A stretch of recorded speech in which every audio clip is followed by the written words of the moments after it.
अस्सलामुअलैकुम दोस्तों, क्या आपने कभी सोचा है कि साल की 365 रातों में से एक ऐसी रात भी है जो तन्हा 83 साल की इबादत से अफजल है।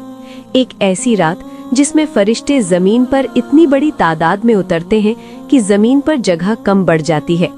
इस रात को हम लैलतुल कद्र या शबे कद्र कहते हैं। लेकिन इस रात के पीछे की हकीकत क्या है? क्यों इसे नाइट ऑफ पावर कहा जाता है?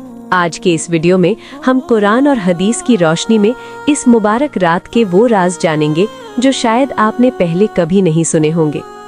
दोस्तों, इस रात की अहमियत का अंदाजा आप इस बात से लगाइए कि अल्लाह ने इस पर पूरी एक सूरह अल कद्र नाजिल फरमाई है।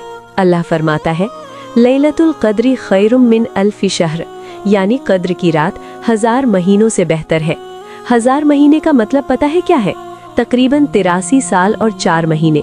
सोचिए, अगर आपने इस एक रात में सच्चे दिल से इबादत कर ली तो आपके नामाए आमाल में पूरी जिंदगी की इबादत लिख दी जाएगी। इसी रात में कुरान पाक को लोहे महफूज से नीचे के आसमान पर उतारा गया था, जो पूरी इंसानियत के लिए हिदायत का जरिया बना। अब एक बड़ा सवाल, ये रात इतनी अहम है तो इसकी डेट फिक्स क्यों नहीं है? साहबा फरमाते हैं कि नबी करीम SAW हमें इसकी डेट बताने ही आ रहे थे, लेकिन 2 मुसलमानों के बीच झगड़े की वजह से वो इल्म उठा लिया गया। लेकिन दोस्तों, इसमें भी एक बहुत बड़ी हिकमत है। अगर हमें डेट पता होती तो हम सिर्फ उसी रात इबादत करते। अल्लाह चाहता है कि हम रमजान के आखिरी 10 दिनों की ताक रातों यानी 21, 23, 25, 27 और 29 में उसे ढूंढे। ये ढूंढने की तड़प और मेहनत ही असल इबादत है।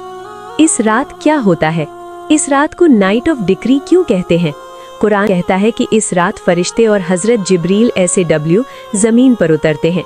ये वो रात है जब अगले 1 साल का फैसला होता है।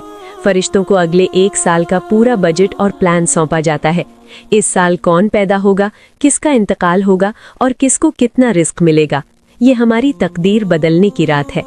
निशानियाँ। लोग अक्सर पूछते हैं कि कैसे पता चले कि ये वही रात थी। इसकी कुछ खास निशानियां हैं जो नबी करीम SAW ने बताई हैं। पहली निशानी ये कि वो रात न बहुत ज्यादा गर्म होती है न ठंडी। दूसरी निशानी ये कि अगली सुबह जब सूरज निकलता है तो उसमें तेज चमक या गर्मी नहीं होती, वो एक सफेद थाली की तरह ठंडा दिखता है। और तीसरी बात ये कि फिजा में एक अजीब सा सुकून और ठंडक महसूस होती है जो दिल को सुकून देती है। हमें क्या करना चाहिए? तो सवाल ये है कि हमें इस रात में क्या करना चाहिए। सबसे पहले ये खास दुआ कसरत से पढ़ें, अल्लाहुम्मा इन्नका अफुवुन तुहिब्बुल अफ़्वा फ़ाफ़ु अन्नी, यानी ए अल्लाह, तो माफ़ करने वाला है और माफ़ी को पसंद करता है, मुझे माफ़ कर दे।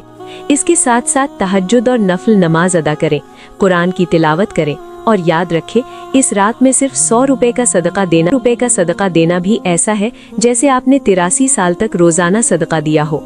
दोस्तों, रमजान के ये आखिरी दिन बहुत कीमती हैं। कहीं ऐसा ना हो कि हम मोबाइल और नींद में ये अजीम रात गवा दें। आज ही नियत करें कि हम इन रातों में अपने रब को मनाएंगे। अगर आपको ये वीडियो पसंद आई हो तो इसे शेयर करके सदका जारिया में हिस्सा लें। चैनल को सब्सक्राइब जरूर करें। मिलते हैं अगली वीडियो में। अल्लाह हाफिज।